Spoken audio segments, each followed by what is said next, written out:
The views and opinions expressed in the following program are those of the hosts and guests, and not necessarily those of the staff or management of Worldwide Digital Broadcasting Corporation.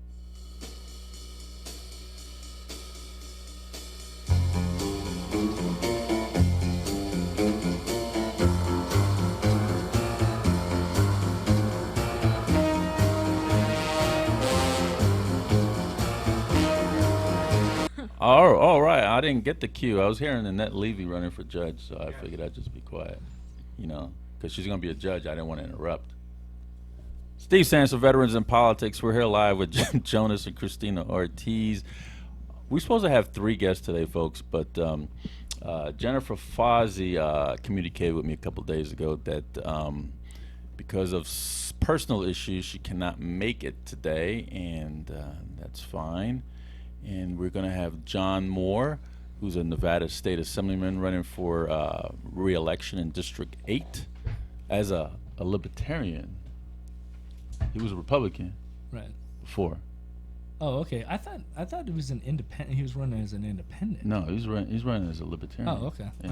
I didn't know that. But he was Republican before. Right. He was Libertarian.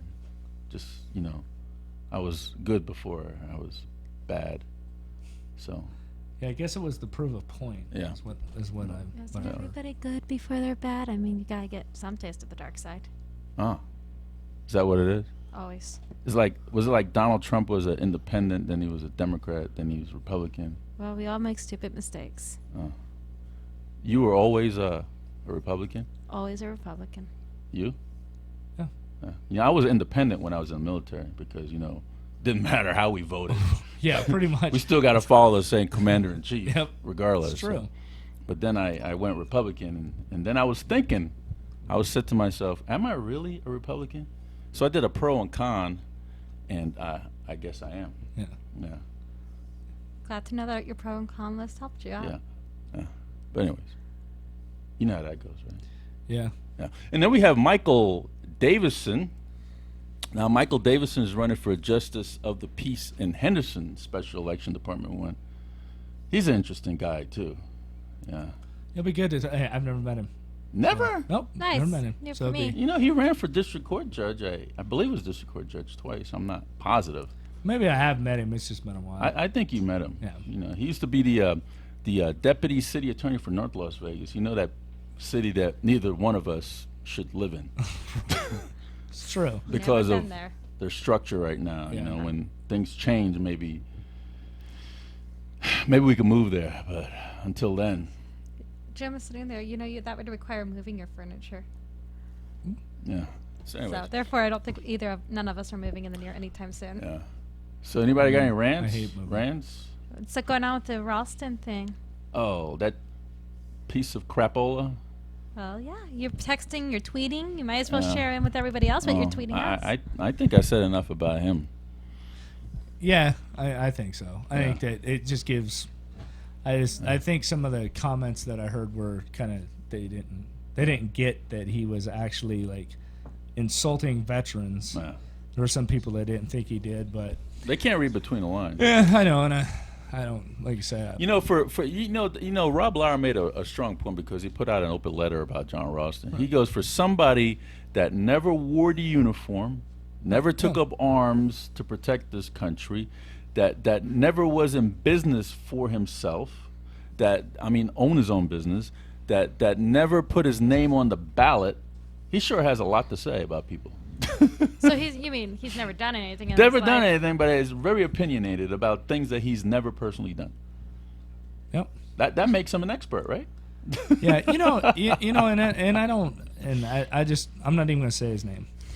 Actually, I do have a rant now because it brings me to a larger point, and it kind of goes back to like the Kaepernick thing, right? Where he's decided to sit. Well, now kneel this last time.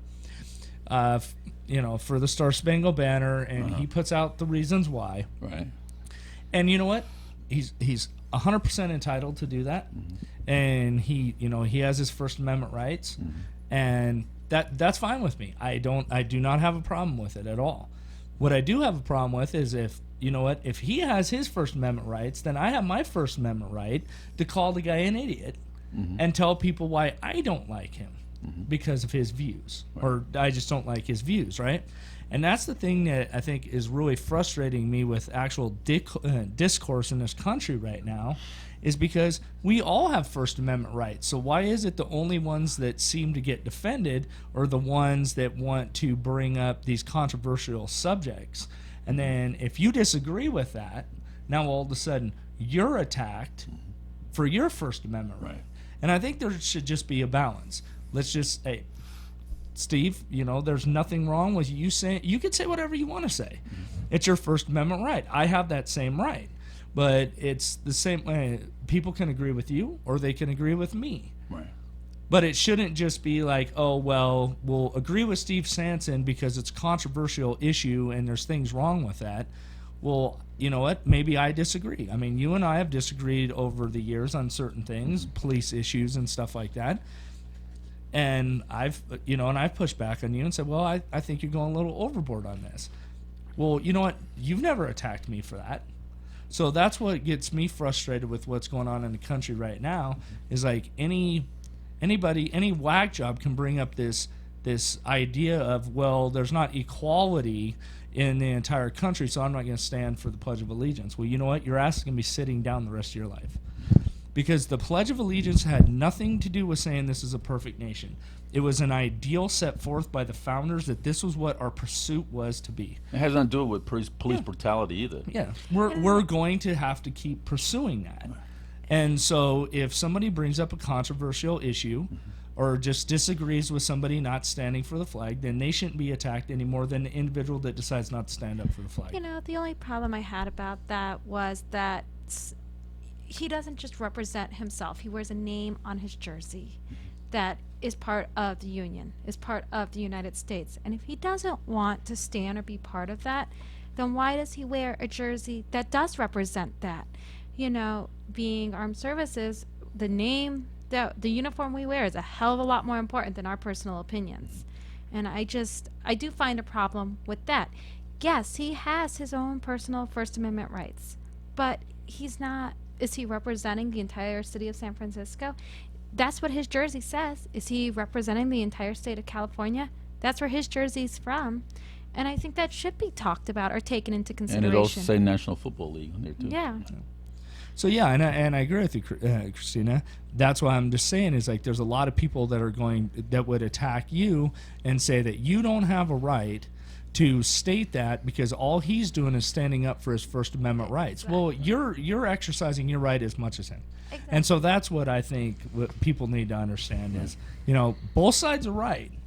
And the other thing that frustrates me real quick, because we want to get to our guests, is this whole idea of people not taking, the whole let's start a conversation. We need to have a serious conversation. People don't want to really have a serious conversation. They want their names in the. You can't handle the truth. I saw that movie. Yeah. I mean, they don't want to have a serious conversation. If people wanted to have a serious conversation, then our leaders in Congress, they would have had a serious conversation a long damn time ago about Social Security, Medicare. We could have fixed that a long time ago. It's not about the conversation. It's about doing something. So I just think that like this attacking both sides for their First Amendment rights it's just dumb, and it's skirting from the whole issue in my opinion. And it's just people getting their names out there, wanting to be someone that they're not, pretend that they care. But he makes a lot of money. If he really cared, I'm sure he could. 114 million something. But yeah, like that. He was adopted by white parents. Like I just think that if people have the and he was talking about police brutality. Yeah. Like he's been brutalized in some form or way. Right. I just think if you have that kind of platform, that kind of presence, then do something. Yeah. Anyways, thank you so much for your rants. We're going to move on to our guests. We're going to take a commercial break. Hey, folks, this is Steve Sanson, Jim Jonas, and Christina Ortiz with Veterans in Politics. Don't go away, folks. We're going to be back with John Moore, who's a Nevada State Assemblyman, represent District Number 8. Hi, this is Annette Levy. Corruption destroys communities. Did you know Nevada was rated the 5th most corrupt state in the nation? I want to change that. I'm running for District Court Judge in Department 20. Let's work together to raise the bar in Nevada. Call me at 702-499-7278 or look me up on my website, electanet.com. Thanks.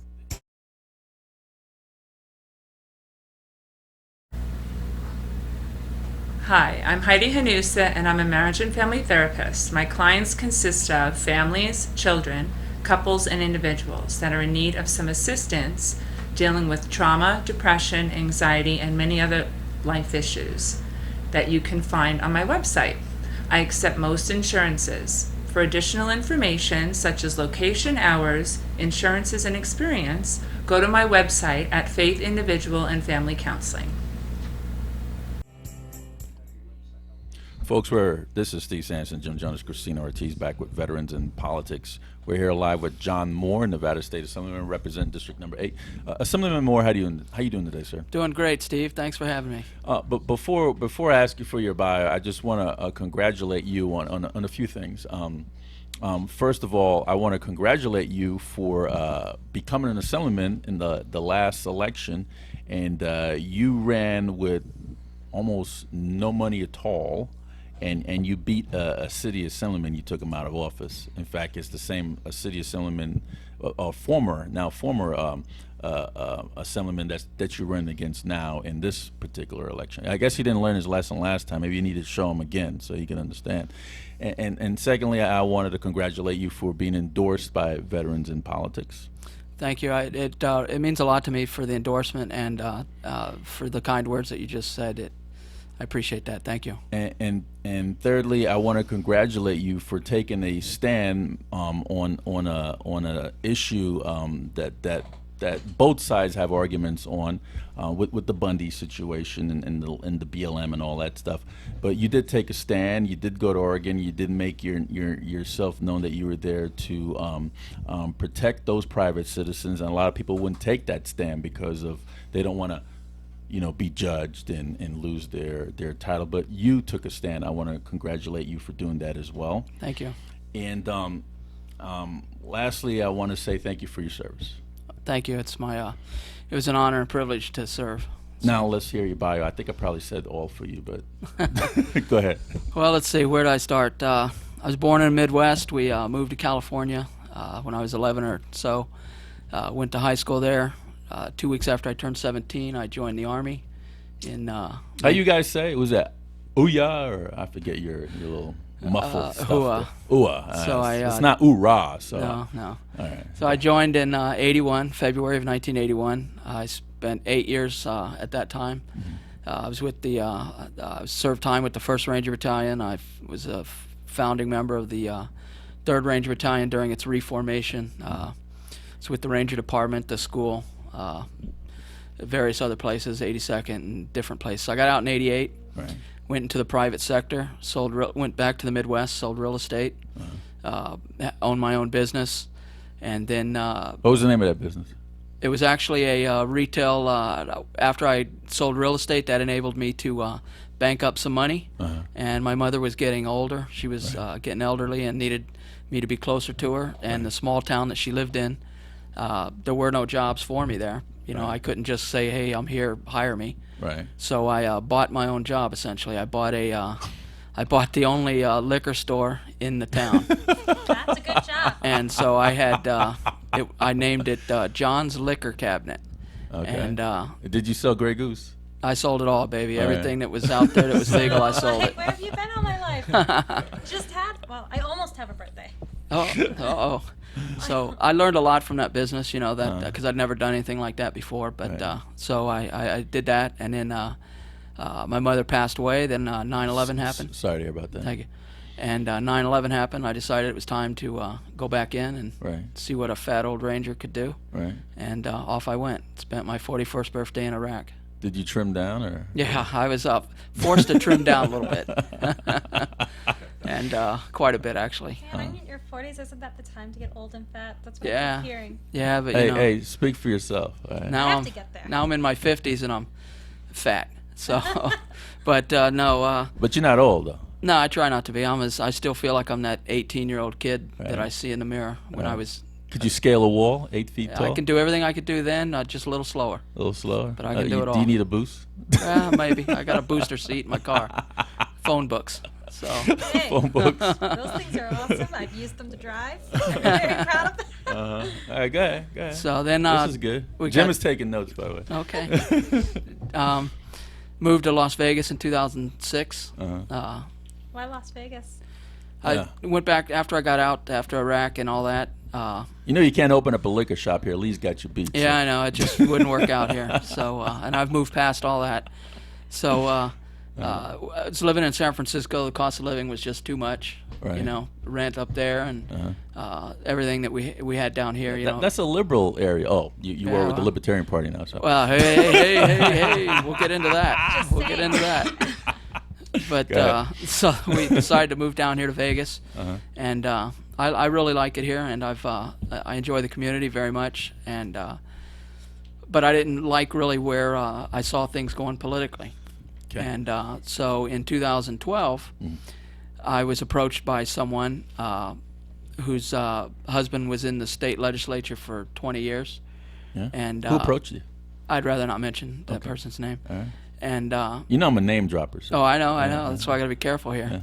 So, so she asked me if I gave it away maybe.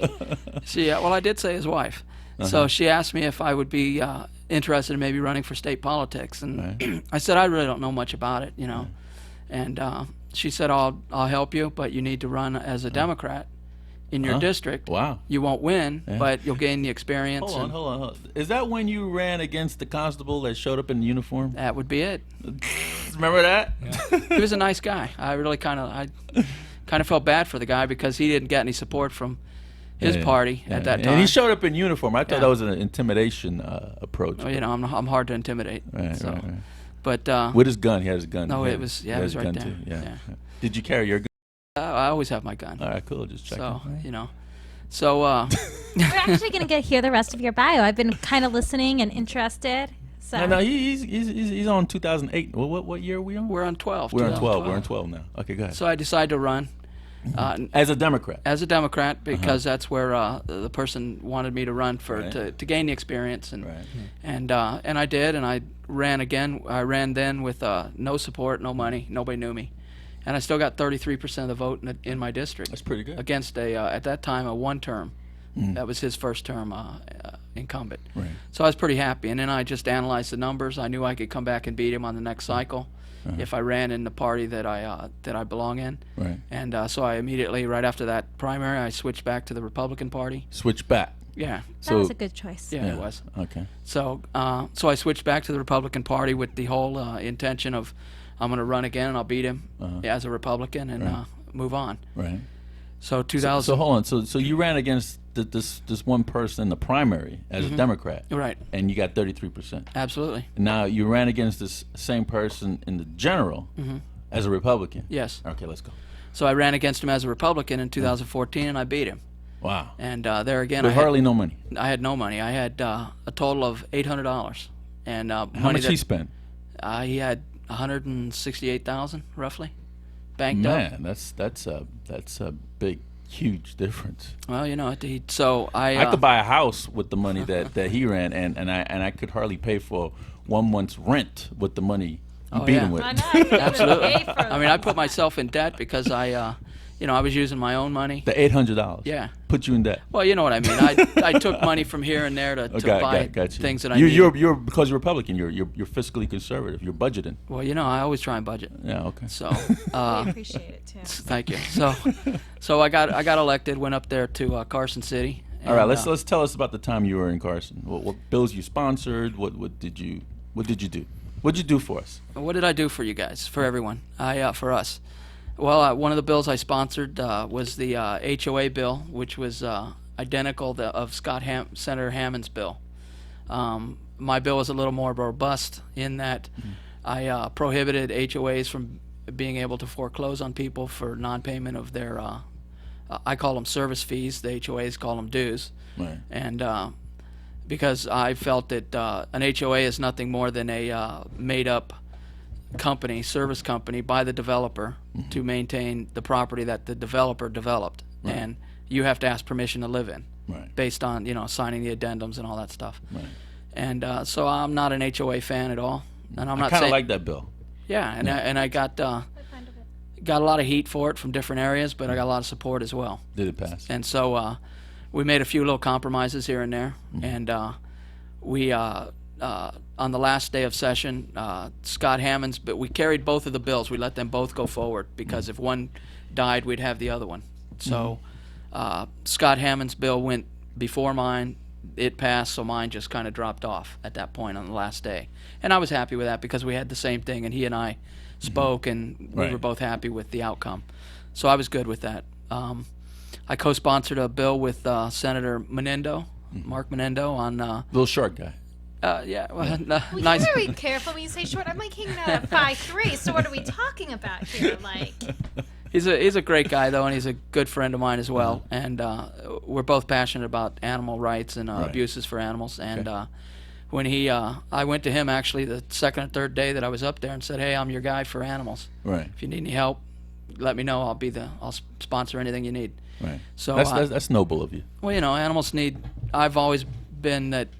If you don't like animals, then you're no friend Something of wrong mine. with you, yeah. Right? So You could always tell when somebody's bad when their dogs bark at you Sure. or they come up and lick you. oh yeah. If they lick you, that means you're good to go. If they try to bite the crap out of you, that means there's something wrong with this guy. so, Sure. yeah, I've been Animals trying this sense that. happen. Yeah. So I helped him. And kids too. Right. I Yeah. co-sponsored a bill on the beagles to allow the beagles that are tested up in Reno to before they were just euthanized or put out to shelters or whatnot. And your buddy Chris Edwards wanted them dead. Yeah, he wanted them dead. He was the only one, only legislator up there that voted no, which allowed the beagles after they're abused by testing to be adopted by into a loving home. But Chris Edwards decided he'd rather have them dead. So and people voted him back into office. well, that That's just shows insane. the Uneducated voters is what I Right, call it. absolutely, say, I wish- absolutely. unfortunately, we don't always get to hear about the great media, things like you do for animal rights. So, I try. That's a big thing for me. And this year, this upcoming session, one of the bills I've put forth is to ban all animal testing, whether it's of any type in this state, no matter what type of testing it is. And it should only really affect one place up in Reno, I believe. Okay. But nonetheless, it needs to end. And we need to be leading the way on that. So while you were up in Carson City, you made the news. I did early on. Yeah, you want to talk about how you made the news? Sure. Early on in the session, there was a bill that Senator Roberson and others brought. It was SB 119, and that bill was it had two components. One of them was the prevailing wage issue, and the other was extending a bond rollover for schools for an additional 10 years. In other words, the voters had agreed to a 20-year to being in debt for 20 years, but the legislator, Senator Roberson, decided that he wants to put them on the hook again for an additional 10 years. Right. Well, and the whole part of that was to put the Democrats against the Republicans because he knew the Democrats would vote no on it. Right. And he and I had conversations in his office about this when I went to him asking that we separate the bill. Right. Separate them into two bills and let everybody get the dignity to vote the way they want. We'd still get what we as Republicans would have still got what we want out of it. So just let's not play politics here. Right. And he didn't want to have anything to do with it. So I said I'll kill it in committee. So I teamed up with the Democrats and Glenn Trowbridge, Assemblyman Trowbridge. He and I teamed up on that bill in Government Affairs, where I'm the vice chairman. And when that vote came in committee, I killed it. Right. And boy, you would have thought that I killed Santa Claus or something because Or Bugs Bunny. yeah, absolutely, Bugs Bunny for sure. And I'm not Elmer Fudd, but Paul Anderson. You carry a gun like Elmer, though. Well, Paul Anderson, the illegitimate majority leader of the Republican caucus. He's a good friend of mine, by the way. Oh, good. Sorry to hear that. Best buddies. He came flying up. He came around the dais in the middle of another hearing. Flying up. Well, you think he's Superman or something? Well, he thinks he is, but Superman has kryptonite, so he did die in I'm the his last kryptonite. movie. Huh? Superman did die in Batman vs. Yeah, Superman. Batman so- kicked his butt. He almost came close that day up there. And he came behind the dais and said, "John, I need to see you now." And I knew it. Well, like you some kind of master Yeah, to like, you or something? exactly. Like he's giving me some order. I'm back in the army again. So me being new and trying to be the gentleman, I You figured. said yes, sir? No, I didn't say yes, sir. But so I said, okay, fine. You know, so I went out and in the hallway, and I started going to my office, which is across the committee room. Right. And Paul motioned to go to the stairwell because there's no cameras. You guys doing a secret deal or something? Well, you know, I thought something was up there. I didn't know what I don't know what side of the street he walks on. So I was a little concerned with that. So, you know, I grew up in San Francisco. Yeah, He has so seen it all. So you've seen the signs. Well, not that there's anything wrong with that. I know, but you just didn't borrow want to a be a line part of from it. That's Seinfeld. all. So, or at least the giver or the receiver, whichever direction. All right, let's move on. so we get out in the hallway, out in the stairwell, Right. and he This is starts good. he I starts like pecking this. my chest. Wow, even touching on Yeah, you. even touching me, telling me, I thought we were moving on from the touching. I guess we're not. touching me and pecking on my chest. Isn't that you know that's assault battery? You could even ask the attorney over there behind you. Absolutely. Yeah. And effing me and Oh, cussing at me and everything wow. else. And why did you kill that bill? You know, you're finished. You'll never get any help. Blah blah blah, and all this and that. And I just remained calm. You know, I didn't. Threatened you too. Oh, absolutely. Well, he's a ranger. Isn't everything they do, every other word, a curse word? Well, you know, in the proper setting. Proper setting. But Like I- the stairway. But I have Right. I've never cussed in that building up there at all because I You have personal- respect. I have respect for the institution. Right. And not that I haven't wanted to a few times, but Right. uh, I do it every time I go up there. Just to say, I'm just saying. I have thoughts. So he started really trying to intimidate me, and I just asked him at that point. I tried to explain to him why I killed the bill. And you're still trying to be civil. Absolutely, because I thought, hey, you know, I'm new. Right. It's just two guys arguing, having difference of opinion. We'll disagree and move on. Oh, how young and naive they were then. Yeah, absolutely. I would have probably pushed him down that stairway. I'm just Well, how saying. much Well- better than Steve we are, too. Well, when he didn't want to hear what I had to say, I just got fed up with his BS, and I just said, Paul, are you trying to intimidate me? And he said, yes, I am. Oh, even admitted it. Yeah, I'd admitted You it. didn't tape like Chris Edwards did? No, I didn't wear a wire like Chris did. Oh, like man. Assemblyman Edwards from Mesquite. I forget what district that is out Yeah. there. But he said, yes, I am. And he said an expletive, but I said, well, this conversation's over. Right. And I went to walk back in the hallway, and I had my hand in the door jamb, and he slammed the door shut. Luckily, I was able to get my hand out. You know that's kidnapping right there, right? Well, he was holding me against my will at Yeah, that point. that's I don't think you can kidnapping. call it kidnapping at this point. I think Yeah. it might be adult napping. So he then it was on. Then what? I So what'd knew- you do? well, You do then some I- ninja move on him? Well, or some ranger moves? I put I went into a different mode. Were you packing at that time? I'm always packing. Oh, you didn't pistol whip him or something? So I opened the door back. I pinned him between the door and the wall. Ooh. The door has a glass slit in it. Uh-huh. And I was just banging his little pinhead between the door and the wall You were? like a pinball. Man, I wish you had put that on Facebook. I would have blasted out for you. I Yep. also know who my new friend is supposed to be. I was yelling at him. I was mad. Right. You know, I was I don't like, blame you. Paul, don't ever Right. try and intimidate me again, and you know this and that, and Wow. I'm just banging his head, and I could see him, and I was Trying to knock sense into him. you know, Yeah, what I sense could understand. be knocked into him. So Good luck. nah, there's no luck with that guy. So you know, I was so mad I was dizzy. And I know my own temperament. When I Right. get to that point, I got to That stop. does it. I got to Yeah. stop Yeah, because bad things are going to happen. Right. And I care less about him, but I was concerned with my own. Right. I'm not trying to be Bubba's roommate in jail. Bubba's roommate. So Fair assessment. so you know, I move on. I just stopped, and I walked back into the hallway, and by then all the secretaries were poking out up and down the hallway and all the lobbies. They heard all the commotion. I heard it all. Wow. And I yelled at one of them who was standing there, John Ellison, secretary. I asked her to call the police, the Capitol Police. Was that 911, 311? I don't know what it is up there. And I asked her to call them. They came rushing up. I told them, this man, he assaulted me, and we need to, you need to arrest him, or you know, that kind of thing. And by then, Paul had scampered off and went to wherever he went, back down his little hole. Right. And so I went down, spoke to the chief, and of course they didn't want to really have any part of it. Yeah. So I made a statement. I made a report, and Paul was forced to publicly apologize. Did he? Yeah, he did.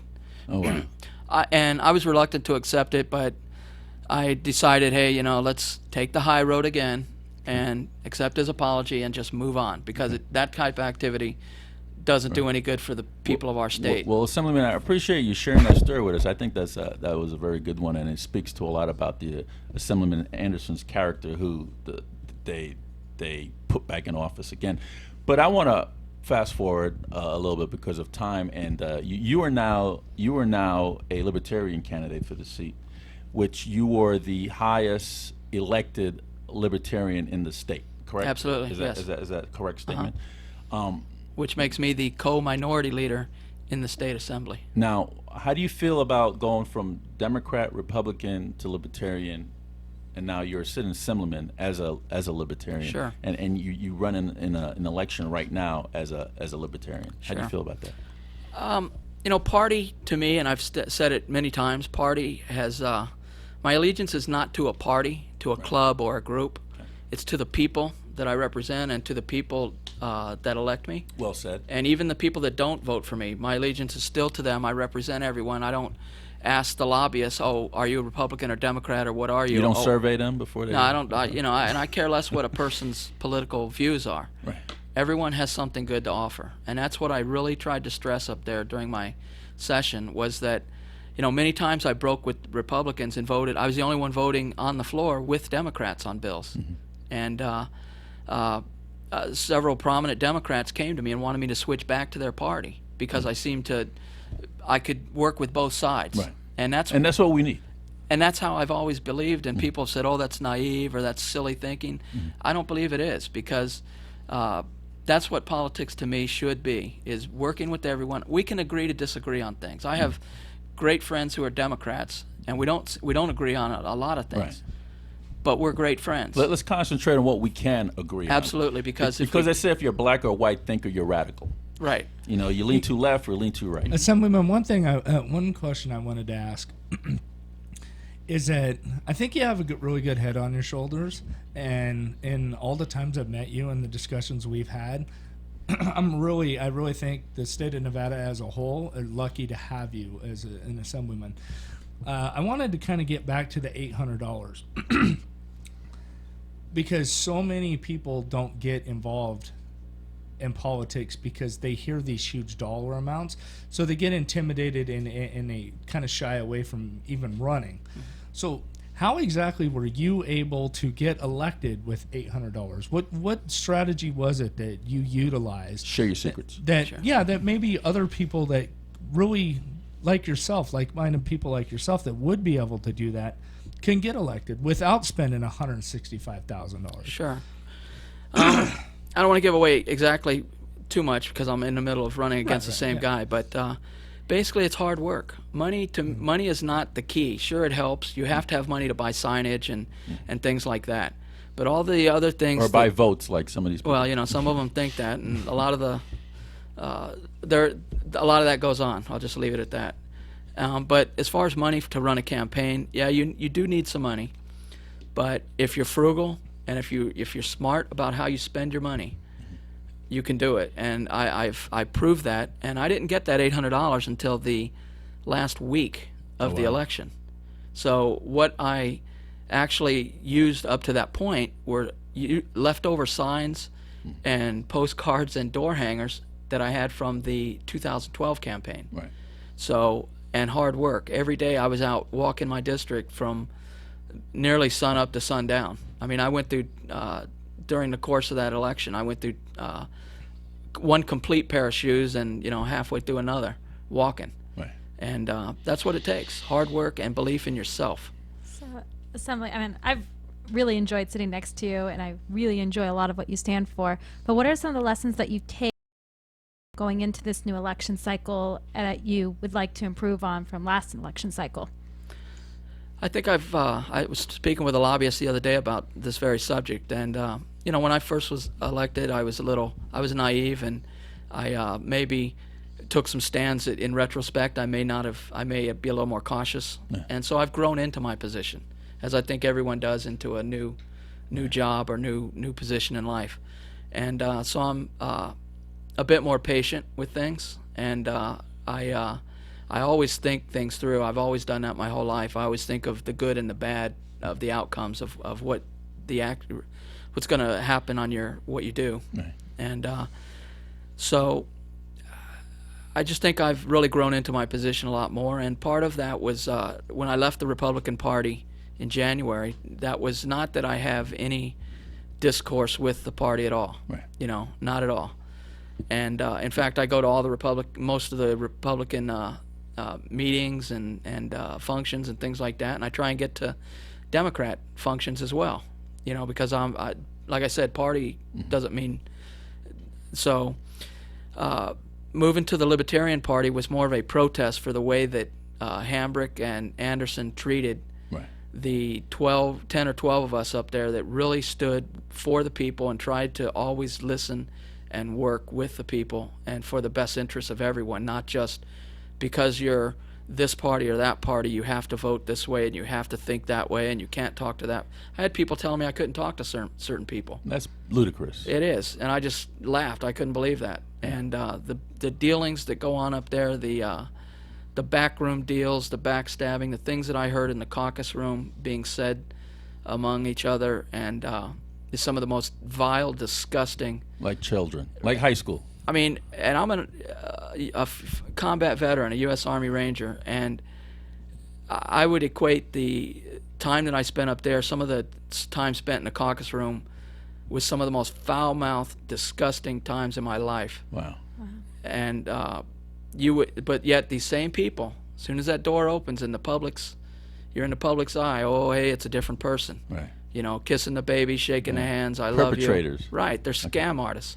Well, Assemblyman, you know, we're running out of time. I wanna thank you so much for coming on the program, and I'd like for you to, in 30 seconds, let the listeners know why they should go back to the voting booth and vote for you, and your point of contact, please. Sure, thank you.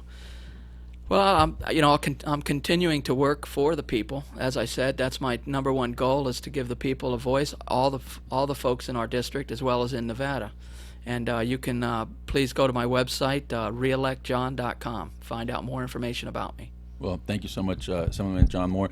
That's Assemblyman John Moore, running for re-election in District 8, and Veterans in Politics has endorsed John for this seat, and we encourage that all family members, friends, veterans, anybody that you know live in District 8 to reach out to them. If you don't live in District 8, reach out to people that you know that live in District 8 and support John Moore to be reelected back to Nevada State Assembly, because we need this guy right back up to where he was, because he's for the people, and that's what we want up there. This is Steve Sanson, Jim Jonas, and Christina Ortiz with Veterans in Politics. Don't go away, folks. We got Michael Davidson, who's a candidate for Henderson Justice of the Peace Department number 1, and we'll be right back.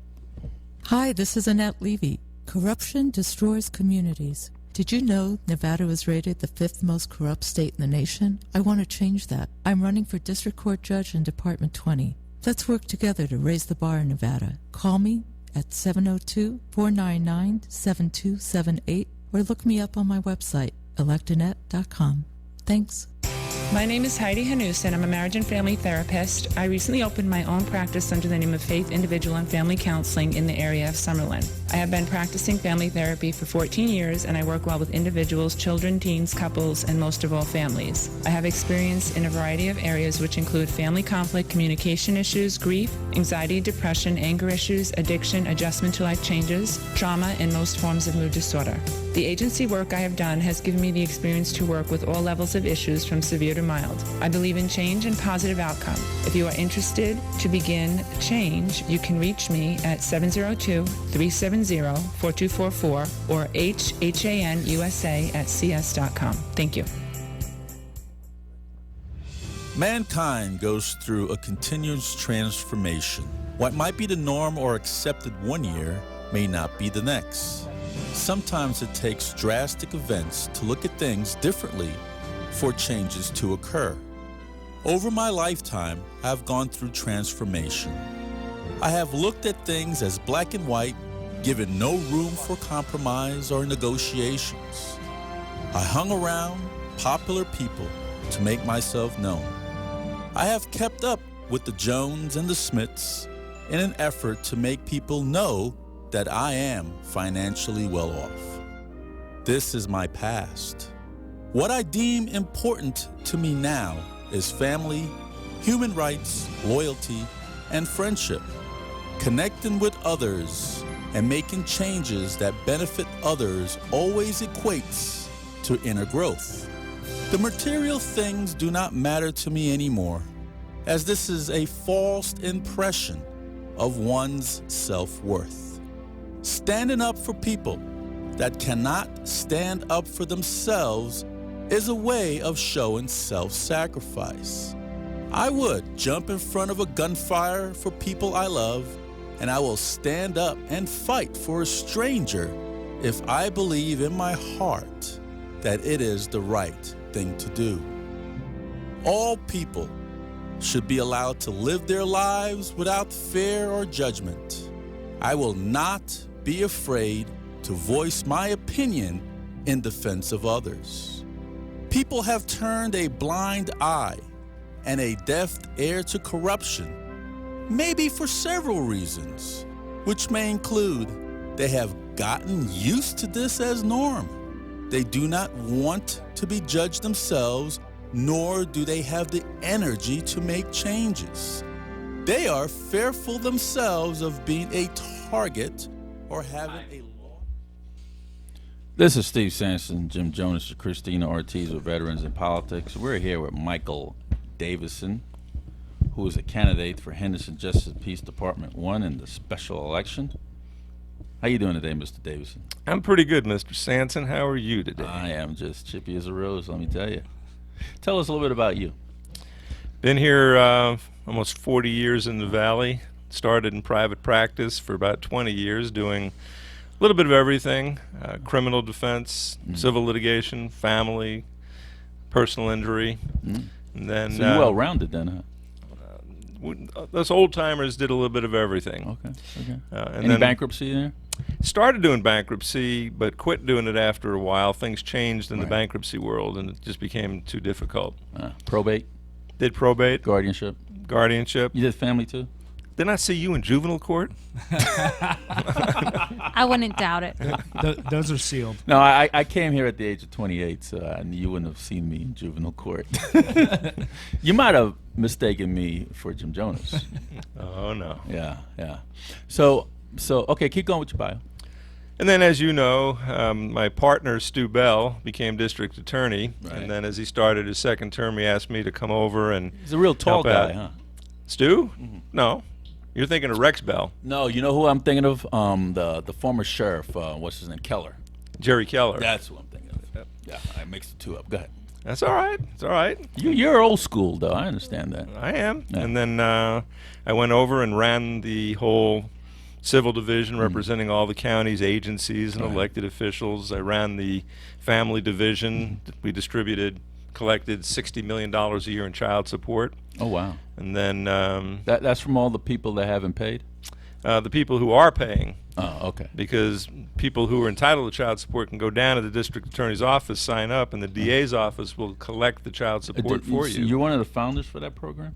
No, not one of the founders. It was in existence for quite a while before I got there. And I like to think we made it a little better. Who made the bad check unit in the DA's office? Do you know? That was Stu in his first term, and I was involved in helping write some of that legislation. Okay. Stu and I are still business partners, and when he went over to the DA's office, we still obviously maintained contact. Gotcha. And so that started in Stu's first term. Okay. So sorry, Jim. So you ran for district court judge twice now? Is that? I've run a couple of times. A couple of the times I ran was because there were empty seats. Okay. And so I applied for appointment by the governor, and we knew that you had to be on the next ballot. Right. So if the governor appointed you, you could retain your seat. And the governor saw fit to appoint people other than me, although I'll tell you that I think I'm probably the only one in this race for Justice of the Peace in Henderson that has ever been vetted by a judicial selection commission.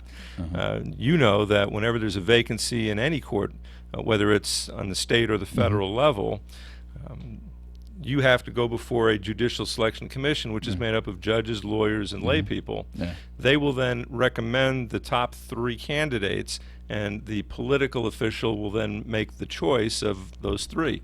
every time I have appeared in front of a judicial selection commission on the state or the federal level, I've been one of the 3 people that's been recommended. I know. Your name has been to the governor twice. Matter of fact, 3 times, I think. 3 times. As a matter of fact, your name has been to 2 different governors. Is that a correct statement? In front of Gibbons and Sandoval, is that a true statement? Sort of. The first time when it went in front of Gibbons, Gibbons was on his way out, and so he deferred to the incoming governor, Sandoval. Okay. And you've been through both process, the election process and the appointment process. I have. And see, I just opened up a door for Jim Jonas now. Are you just gonna go ahead and finish it? So, out of both process, because one of the things that I like the Missouri process. I really like the appointment, and then you run to get rid. What do you think about judges being elected in general? I'm not opposed to the modified Missouri plan, and that's the way it works for the appointment process. Although I would change one thing, which is that I'm not sure why, if we leave it up to a judicial selection commission to make a recommendation in top 3, why we can't trust them to make the appointment. I'm not sure why we defer that selection to a political arm to make that decision. I'm not sure why the governor makes that decision. I've thought about this, and I've talked with you guys about it before. I come down on the side of, I think people should ultimately have some say in the folks that represent them and that decide what happens in their lives. And so a process by which we have a merit selection, which is followed up with judicial elections, is not a bad thing. I've done this a number of times now, and I'll tell you this time, I'm not calling people and asking for money. I'm just not going to do it anymore. I never liked it in the first place. It's one of the nasty little things that you have to do. I think whether judges are actually swayed by the money that they get or not isn't really the question. The truth of the matter is that for the $500 or $1,000, even $5,000 that you're going to get from somebody in an election, I think almost all judges have the strength of character to do the right thing. The amounts of money are not that huge.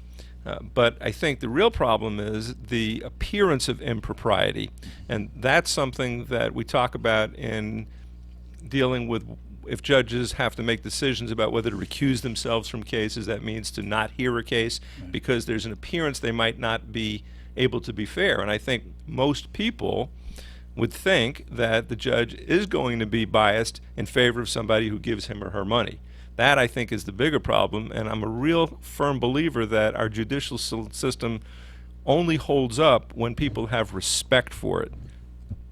Yeah, What if? I agree. Okay. So, going into this election, you've ran a couple times. What do you think you bring to this election this time around that you may not have brought in the other time around? I'm not sure that I can answer, the question that I bring something different. Look, people know who I am. I've been around a long time. I've been in public life for a long time. I was the assistant district attorney. I was the chief prosecutor in North Las Vegas for 5 years. I was one of the original Supreme Court settlement judges appointed by the Supreme Court. You know there's a high transit city, right? Henderson is. High transit? Yeah, people in and out. The whole valley's like that. Listen, when I moved here at the end of the 1970s, there were only 350,000 people in the whole valley. But there's a point to why I made that statement, is that not everybody know who you are.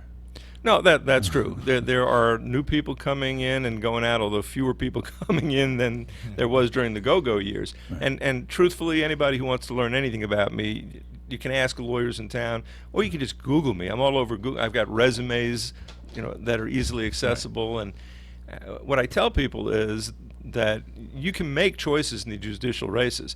I think that you should choose judges who are the strongest, smartest, fairest lawyers that you can find for those positions. And I'll stack my resume against anybody's in this race or any race.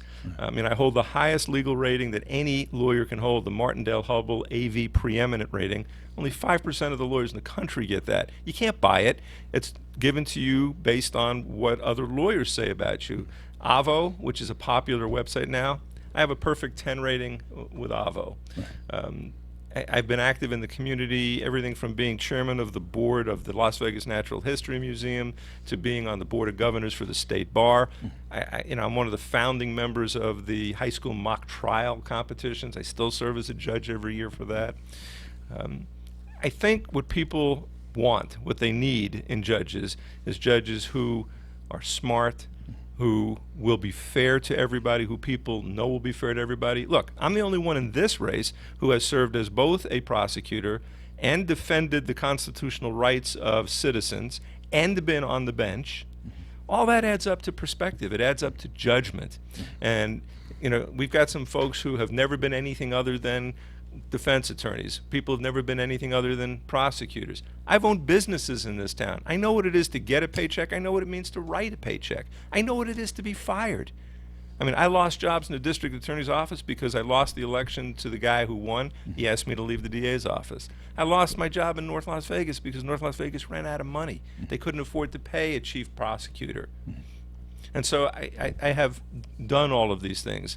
I know what it means to be on the right side and the wrong side of the law. When I say on the wrong side, not because I've ever been charged with anything. That's very important. You shoplifted, didn't you? When I was a kid, I did. Oh, you may know it. I did.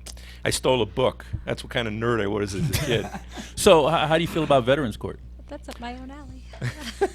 How do you feel about Veterans Court? I think it's a good thing. And you and I have had a discussion about what's going on with Veterans Court and why veterans deserve to be treated. And you and I disagree on a couple of the details, but we don't disagree on the idea that, my belief that every judge who has somebody standing before him or her has to look at that person's body of work. And, this is Las Vegas, and so what I like to say is that you have a stack of chips in front of you based on your life's resume. If you have a big stack of chips, you get to spend some of them when you do something stupid or you make a mistake. I think veterans have a big stack of chips in front of them. They've sacrificed, they've laid their butts on the line for the country, they've earned chips. But even more than that is the idea that I don't know why we think that when you take an 18 or 19-year-old kid and you put an automatic weapon in his or her hands, you send them overseas to a very confusing environment. You tell them, kill the bad guys, help protect the good guys. And then they come back and we expect them to make a smooth transition to civilian life. Why would you think that's going to happen? It's not. And so PTSD is a real thing. When you've seen your friends get blown up, when you've seen what happens in war, it changes you. And I've told you that I think that we do our veterans a big disservice. I think we should have mandatory counseling for every veteran coming back from a war zone. Every one. And when they come into court, I'm not going to give them a pass just because they're a veteran. I'm going to say, let's find out what your problem is. Does it stem from psychological impairment as a result of what you experienced? I need to know that. Right. If it doesn't, you still have this big stack of chips in front of you, and you get to spend some of them if you do something stupid. Now, there are some things that you're just not going to ever have enough chips for. If you decide you want to kill your wife and hire somebody to do it, we're going to have an issue, okay? Probably not a nice thing to do. You say that with the only girl on the show. Well, I'm protecting your interests. Thanks. But, that's how I feel. Okay. All right. You guys don't have anything else? I just got one other question. Now, there's saved my life. I'm not as cynical as most people, but I've heard this question asked before on panels. Okay, so you're going to make considerably less money as a judge than you do in your current profession. So why do you want to be a judge? Isn't it more of just a power thing? Because judges have more power than attorneys? I'm probably the only one in this race who would actually take a pay cut. But understand, I took a pay cut when I became assistant district attorney. I took a pay cut when I became the chief prosecutor in North Las Vegas. And this is going to sound trite, but it's absolutely true. We got to wrap it up real quick. Town's been good to me. The best way that I can serve my community is to put what I've learned over 40 years of practice to work in the courtroom, representing and helping the whole community, not just single people. I'm a lucky guy. I've always believed in paying back. Could we get your point of contact real quick? Michael Davidson. You can contact me either on my website. You can contact me at mikedavidson53@msn.com. My cell phone has always been out there for people, 702-528-2580. I'm not hard to get a hold of. That's Michael Davidson, who's running for Henderson Special Election Department number 1. And just to remind folks that we're doing our endorsement interview at Essence and Haynes. Did I say that right? So it's Saturday, September 17th, Lake Las Vegas from 9 to 11. And Michael Davidson is one of the candidates that's going to be up on that stage answering questions from our panelists. This is Steve Sanson, Jim Jonas, and Christine Ortiz with Veterans in Politics. Until next week.